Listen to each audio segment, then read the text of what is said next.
This is Here's How, Ireland's political, social and current affairs podcast, presented by William Campbell.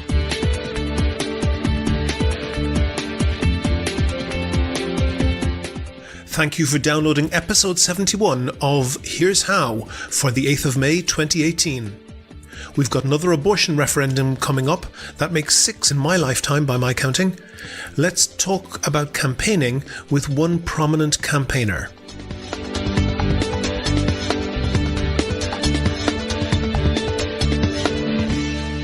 Here's How is Ireland's political, social and current affairs podcast. Make your view heard. Just dial 076 603 5060 and tell the world what you're thinking. Your voicemail may be included in the next podcast. You can find tips on recording your contribution and other ways to contact the show at here'show.ie/call.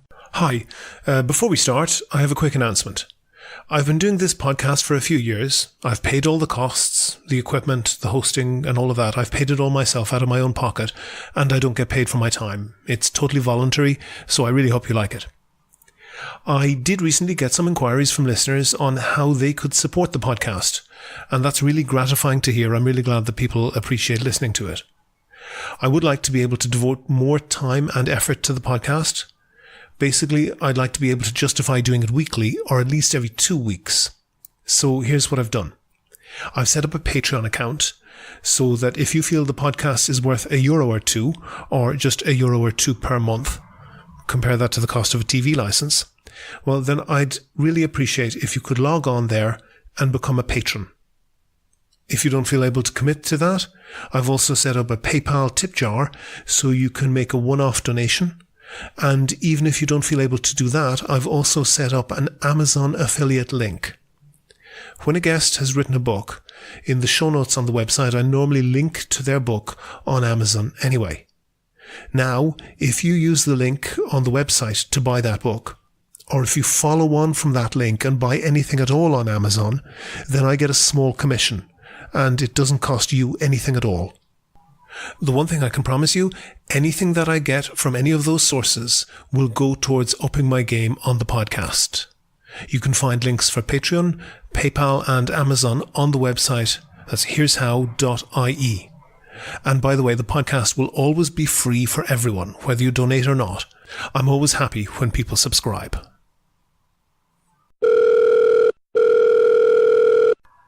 In this podcast, I want to talk about campaigning in referendums, particularly given that we have the referendum to repeal the 8th Amendment going on at the moment.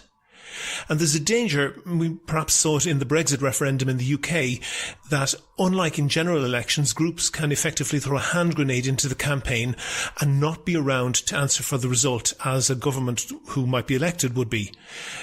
David Quinn, fortunately, who I have on the line now, not only is a prominent campaigner in the no side on the repeal referendum, was also a prominent campaigner in the marriage equality referendum 3 years ago. David, do you think that there's a problem maybe of accountability with referendum campaigning that doesn't exist with general elections? No, I would say the exact same thing exists. I mean, it's routine in every type of campaign for each side to object to what the other side is saying, to say that's misleading, that's inaccurate, to not like the other side's posters, and to not like social media activity. And it's no different from one to the other. Okay. And looking back to, say, 2015, is there anything that maybe in the heat of the moment you said then that in the cold light of day you wouldn't necessarily stand over? No. Not at all? Well, you give me something. Okay, well, one, because I've been just having a look at that. By the way, what's the relevance of this to the present campaign? Well, the relevance is really what I did in the introduction, which is accountability, that I'm concerned in particular about this is beginning to sound like ads. one of these. This is beginning to sound and shape up like one of these gotcha interviews rather than just an interview that's intended to acquaint people with the facts of this referendum. So this is beginning to sound like a gotcha interview. Well, but anyway, off you go. See what you have. See what you have. That's okay. Well, first of all, I'll say on that you will have free and unedited reign to rebut anything that I put to you, and I don't intend to do that. Away you go. Well, one thing, you asked what I've got. One thing in that case, you said said in 2015 about the marriage referendum, should the referendum pass, a same-sex couple could demand, and you said in court, a right to marry in church. Did you really believe that? I do, of course, because it's happened in other countries. We've had a case in Britain where a same-sex married couple have demanded a right to marry in church. I think there's a case making its way through the courts in Britain at the moment. Certainly they were threatening it. They're a prominent couple, plenty of money. In Denmark, the state has told Lutheran churches that they must perform same-sex marriage ceremonies. So, okay, just pause on that for a second. Essentially, what you're saying is, and when you say in Ireland, I guess you're a Roman Catholic, I know you're referring to Catholic churches. Catholic churches obviously don't recognise same-sex marriage. You're saying that the danger is somebody could take and win a court case that would then force the Catholic Church to perform a marriage that they did not believe in. If this is the best you've got. No, it's a straight up question. You don't really have a whole lot, to be honest. Okay, is that? But I was pointing to what has happened in other countries. Now, they may well try. They may fail because of our Constitution, but if they fail, it will only be because of the Constitution. But I must say, if that's the best you can find from 2015, you don't have much of a smoking gun there. I think maybe you're being a little bit paranoid on this, but at the time and on 2015. Okay, let me just address the point. David. At that point, divorce had been legal in Ireland for 20 years, but clearly divorced couples, heterosexual couples, could not marry in the Catholic Church, and that had never been challenged. So be it. But I just said what's happened in other countries.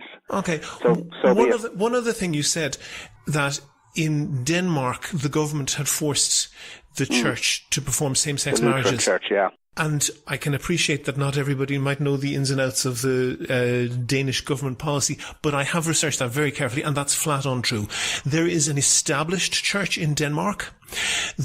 Article 66 of the Danish Constitution stipulates that the rules of the church are laid down by law by the Danish Parliament. So the Danish Parliament is the ruling body of the Danish established church. There is a Danish minister for ecclesiastical affairs who sits in the cabinet, in the political cabinet. There's just no distinction between the church and between that church and the Danish state. Okay, well, you've just confirmed what I said, that the Danish government has told the Lutheran church they must perform same-sex marriage ceremonies. Thank you for confirming what I just said. Hold on for a second. I've got your quote. Are we going to talk about the current referendum or not? Or are you going to keep leading people down ridiculous rabbit hole? David, the word that you used was the Danish government forced the Lutheran Church. Those are not two distinct bodies. The Danish government did not have to do that, and it did, therefore it forced them. Now, are we going to continue travelling down this rabbit hole, or are we going to talk about the present referendum? Are you going to continue your distraction tactics so that we won't be talking about the current referendum? We'll keep talking about the one of 3 years ago. So which way do you want to play it with your listeners? I'll ask you one more question about the one 3 years ago, if that's okay with you. Okay. If I can just ask you to listen to this clip. Yes. Because really, if two men want to exercise the right they would have under Article 41 to have a child, and they can't adopt, what's the other way they're going to be able to have a child? They're going to have to find some woman to give them their womb, and they're going to have to get an egg off another one. Because what you do is you go to a catalogue from a fertility clinic, and you go through the catalogue and you see, well, this hair colour, this eye colour, this level of education, this ethnic group, etc. And you say, that looks like a good match. So we buy this egg at probably the cost of thousands. But your problem hasn't stopped there, because guess what? Neither man is going to have a womb. So what happens? You said in that there that two men would have a right to have a child under Article 41 of the Constitution. That was contested hotly by legal authorities at the time, and that clearly hasn't come to pass in the 3 years since. Well, that's because the enabling legislation hasn't yet been passed. I mean, the surrogacy, the bill that would regulate the likes of surrogacy and egg and sperm donation has not yet been passed into law. But when it is passed into law, then a same-sex couple will have exactly the same right to a same-sex married couple, well, and not just married, will have exactly the same right as a opposite-sex couple to avail of surrogacy, etc. So everything I said in that is 100% true. So thank you again for confirming that I was correct in 2015. You're doing your listeners now a great service, because you're proving that my predictions then were correct, And now can we start talking about the present referendum? Are you going to keep down this rabbit hole? Would you agree that there's a distinction between having a right to pursue a family and having a right to be supplied with children? The right is to use whatever available technologies are around, and it is a legal right, to have children. So if an opposite sex couple have that right, and I don't think anybody, by the way, should have a right to avail of surrogacy. I mean, I think surrogacy is a bad thing because it basically commodifies children, and it also is nearly invariably poor women who give up their wombs for the 9 months in return for money. So I'm against anybody using surrogacy, just to be clear, and I'm also against the purchase of somebody else's sperm and somebody else's eggs by whoever it may be. Single, married, same-sex, opposite sex, whatever, because I think that commodifies children as well. And this is not an uncommon position, and in fact in Sweden they're moving towards a total ban on all forms of surrogacy, and it's mainly feminists who are driving that campaign. All right? I'm delighted to talk about this. But just on the single point that you accept there's a distinction between the right to pursue having a child and the right to be supplied with a child. Well, I mean, who's going to supply them with the child? I mean, the state is not going to supply them with the child, but the state is certainly going to set up the apparatus by which they can avail of various technologies to have a child. People can, as you say, make their own decisions on that. They sure can.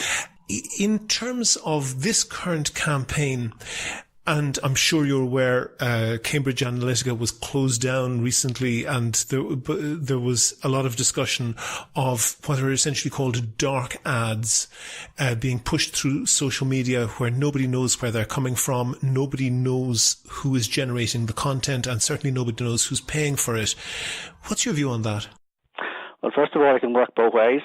All right. I noticed there was a big feature in the Sunday Times at the weekend in which they said that it appeared that Jeremy Corbyn's campaign for Labour last year was benefiting from Russian ads as well in order to push his and advance his chances of election last year in Britain.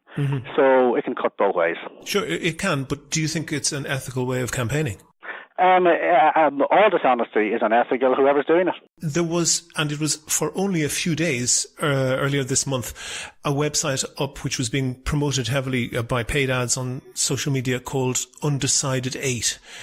And it was being promoted as though the look of it perhaps was to suggest that it was a neutral website, or perhaps from the Referendum Commission. A dive into the technology of that would suggest that it was developed by the same development team that developed the Protect the 8th campaign.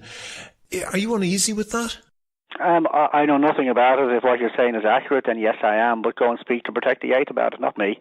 Okay, and are you associated with them in any way? I'm not sure. No, we're a separate organisation. But again, have them on. Why have me on? Okay, is there to talk about that? I mean, again, you're leading your listeners down rabbit holes here. Are we going to talk about the present referendum and what's in front of the people, or are you going to continue to lead us down rabbit holes? I'm not sure about the rabbit holes. I'm talking about the campaigning in the referendum. No, but you've asked me two ridiculous questions about the previous campaign. Now you're asking me a question that has absolutely nothing to do with me about this one, and you still haven't asked about the substantive issue, which is what's in front of the people, what they're voting for on May 25th. Why are you engaging in these tactics?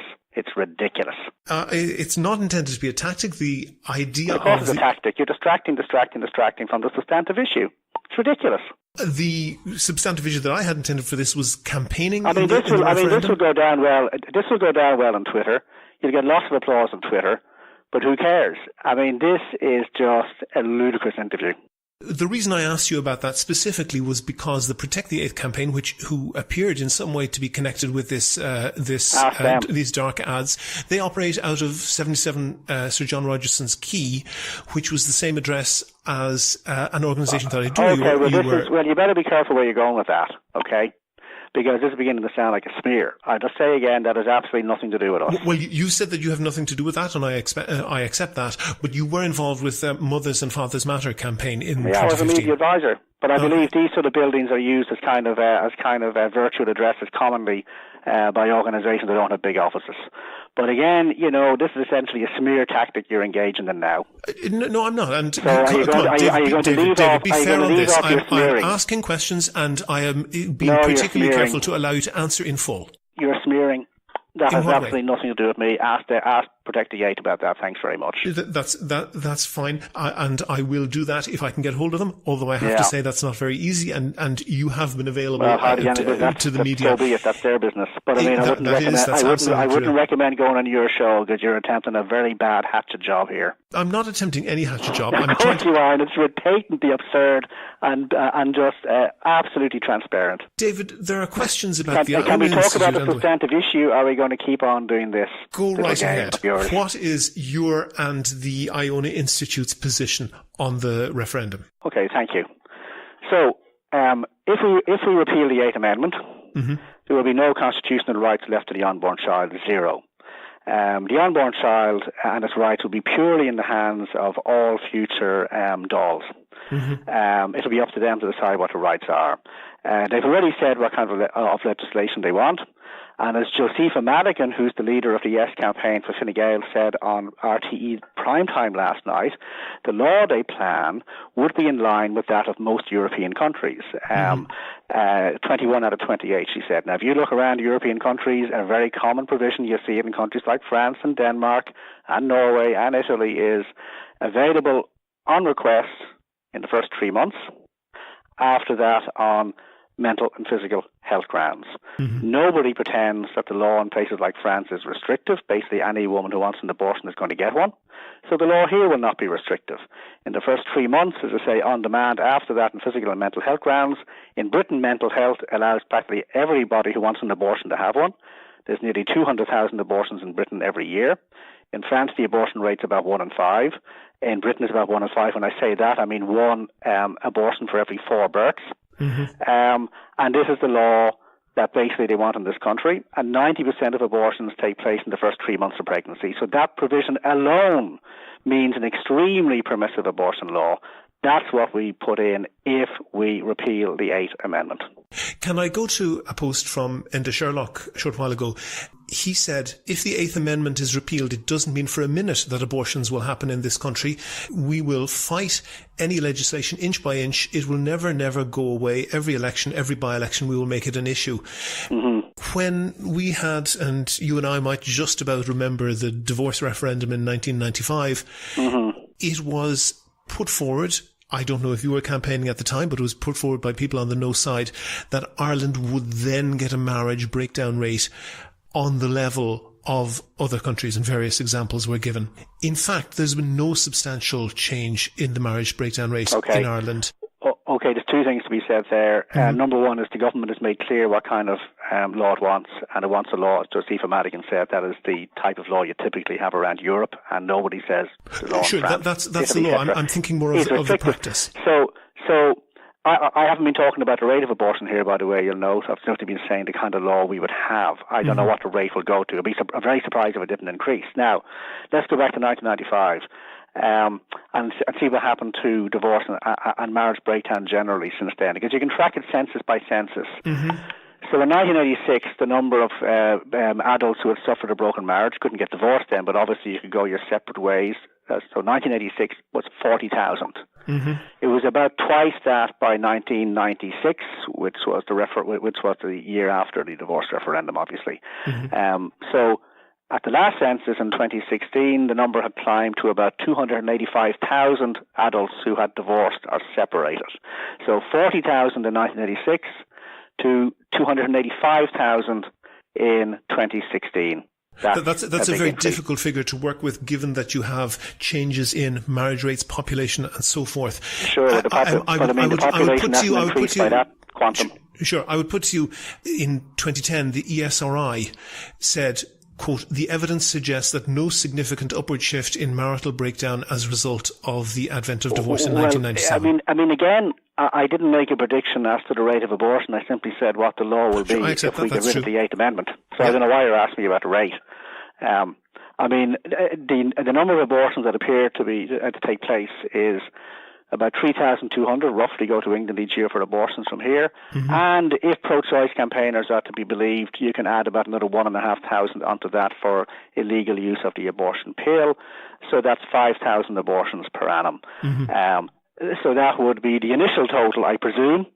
if this repeal goes through. And in the vast majority of cases, about 97%, the abortions will take place on the healthy babies of healthy women, therefore nothing to do with health care.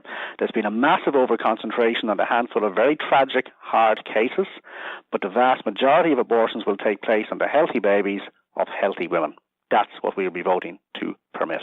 But as you say, you are not making a prediction as to the amount, so you're not making any prediction. Well, I'm not making it. Well, I presume it won't drop below what it is now. It might, but it could go up 50%. It could go up 100%. I don't know, but I do know that the law they propose will have very few restrictions, and that the Constitution will give the unborn child no rights at all. You and I will continue to have rights in the Constitution, fundamental rights that remain above politicians, remain above the Oireachtas, that are left to we the people to decide in a referendum campaign.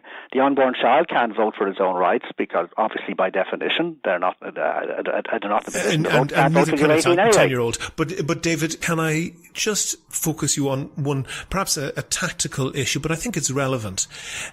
In the early 1980s, when the Eighth Amendment was passed, the now recently deceased then Attorney General, whose name is Peter Sutherland, thank you, got to my name, he suggested that rather than the wording that was inserted, which was perhaps a rather flowery wording talking about equal rights and so forth, that a very, very simple wording should be put in the Constitution to say that this Constitution in no way gives anybody a right to have an abortion.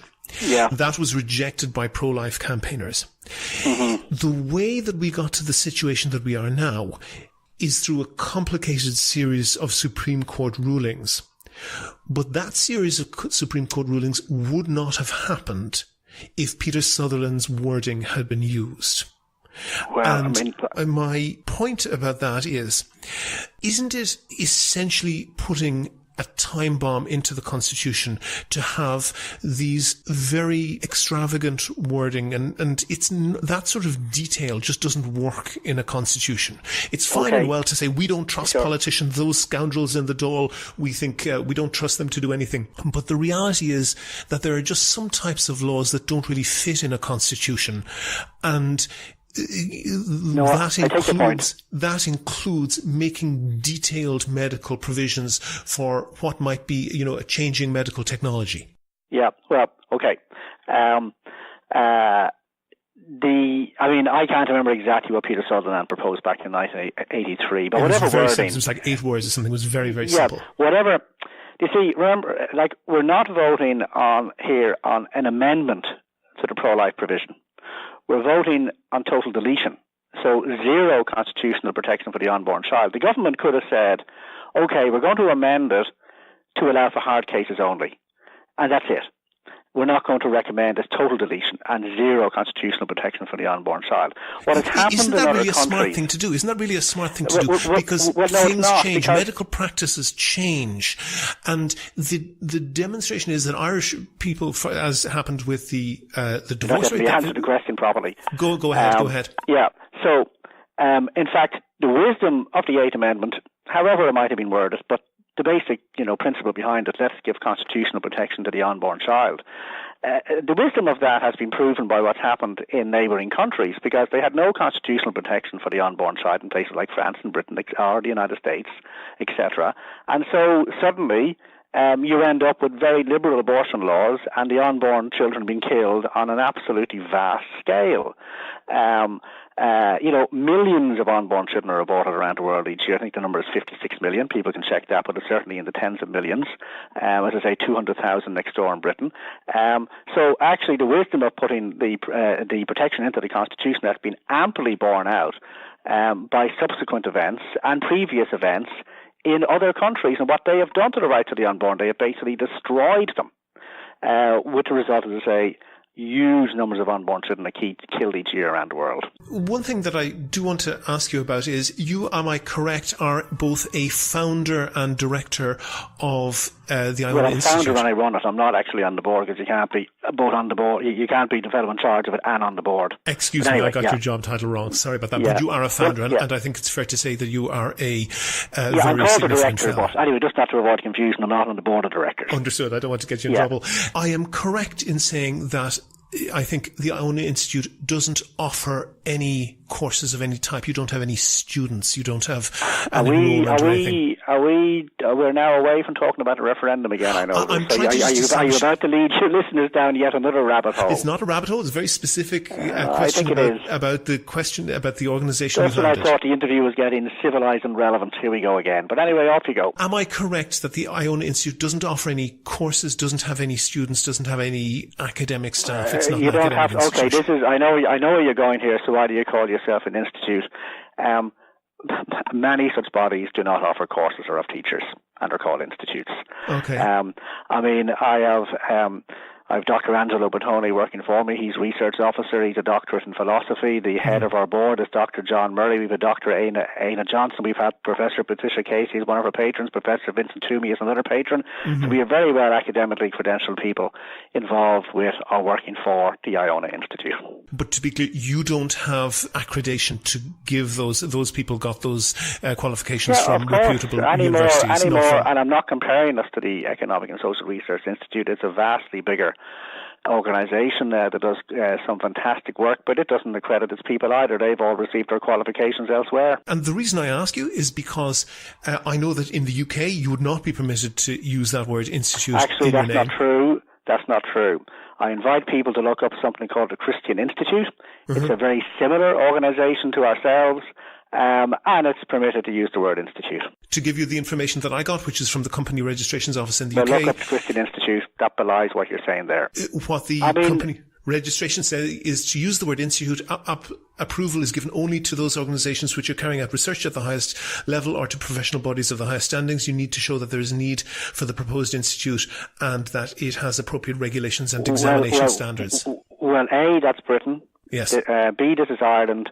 C, a body like us exists in Britain called the Christian Institute. Look it up. Anybody can look it up right now. Clearly, and to be clear, there's no question that you're entirely permitted to use that name in Ireland. And it's quite likely we would in Britain as well, because as I say, there's a body like us in Britain called the Christian Institute. People can make their own minds up on that. Exactly. And you've just led people down another rabbit hole. There's nothing to do with a referendum whatsoever. And I was led to believe I'd be on here talking about the referendum. And you're leading us down all kinds of blind alleys. It does like this, David, because, and I'm sure you'd agree with me on this, the Iona Institute and you have been extraordinarily successful in getting access to the media. Well, I mean, it's amazing to me that some people, you see it all over social media, seem to kind of resent the fact that there is any other kind of a voice out there. I'm just pointing out that you have been very successful on that. Well, I've been a newspaper columnist currently in the Sunday Times for the last 24 years. I was going on radio and television long before the Iona Institute was ever founded. And I'm sure if the Iona Institute, if I'd never founded it, I'd still be going on radio and television and have my column. Are there any informal, or formal for that matter, but any informal links between the Iona Institute and Opus Dei? No. Okay. Would you... Are you going to ask me next, are you or have you ever been a member of the Communist Party of the United States? Because this is beginning to sound a bit... This is beginning to sound a bit McCarthyite now. Guilt by association again. It's absolutely I know people in Opus Dei. Some people in Opus Dei are good friends and associates of mine. But do we have any kind of, are we in some way run by Opus Dei or directly or indirectly? The answer is no. Okay. Actually, the question was asking... You'll be asked me next if I got albino monks like in the Da Vinci Code at my disposal. And so why not go away and write a book called the Iona Code? That was not on my list. The question that was on my list was... I've been tongue-in-cheek, obviously. Is there, to a significant degree, a crossover of membership? Well, you see... I couldn't guarantee that. I couldn't guarantee I would know the answer to that question because I don't go asking people, are they in Opus Dei? Mm-hmm.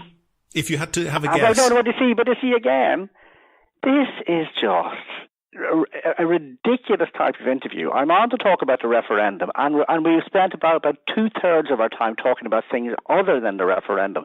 So I think I was brought onto the programme under false pretences. We spent only about 1/3 of the time talking about the referendum. As I see it, it was about campaigning in the referendum. But I was also about, but we're not talking about that anymore, are we? Oh, okay. And you talk about the referendum of 3 years ago, and now you're talking about should we be called an institute, and who do I know in Opus Dei? The reason that I'm asking, David, and I think that it is important to shine a light on where the arguments are coming from. If you go to the I social hope you'll be media asking of people on the other side as rigorous line of questioning as this, and bring up as many irrelevancies and lead your listeners down as many blind alleys. If I'm to finish the reasoning, just to finish the reasoning, David, finish the reasoning, there is a very strong theme in social media from people on the no side, on your side of the house. And I'm not accusing you personally of this, but there's certainly it's something that would be very difficult not to notice coming up and again, of essentially an accusation of foreign control. Are you going to bring Colin O'Gorman? Are you going to bring Colin O'Gorman on and ask him about the George Soros? I certainly would, and he probably has questions to answer on that. And if I can get hold of him, if I can get hold of him, I promise I will do that. And you've got me. Indeed, yes, and I did mention that you were available when other people are not, and I appreciate that. But my point is that there is, at least in the social media, a degree of conspiracy type thinking. Who cares what's on social media? I mean, social media is just a ridiculous place an awful lot of the time. Okay, everybody knows this, and here's how unrepresentative of public opinion social media is. When I last checked a few months ago, Labour had something like 2/3 as many followers as Fianna Fáil and Fine Gael combined, and Sinn Féin had more Twitter followers than those two parties combined. Now, Labour is currently about 6% in the polls, and the two main parties are up around 60%. I can go on the website and I can have 1 million followers on Twitter who are all in India and have never sent a tweet, and that's quite easy to So what I'm saying is it's on people make all kinds of accusations on social media. You don't give an accusation any credence because it's said on social media. You've got to actually have some substance behind it. I'm absolutely not, and that's exactly why I'm going after the substance. And there's a question in journalism called, and it's the impossible to answer question, and it's a smear question. Yeah, I'm not accusing you of doing this, I'm accusing some of the people on social media of doing it. Yes. It's called, do you still beat your wife? Yes, I understand. Just asking questions. No, I don't. And it puts this horrible thought into people's heads. And that's what's going on here in social media. No evidence at all, and yet they say it, and next minute I get asked a question about it. That's not journalism. I think that Opus Dei is an extraordinary organisation, and I think it's reasonable to ask. It's not really, to be honest. About the connections. What's it got to do with anything? I mean, like, we are what we are. Like, I mean, as you say, we have a big public profile. We answered the questions, which are thrown at us. We're often out in very hostile circumstances like here and now. That's fine.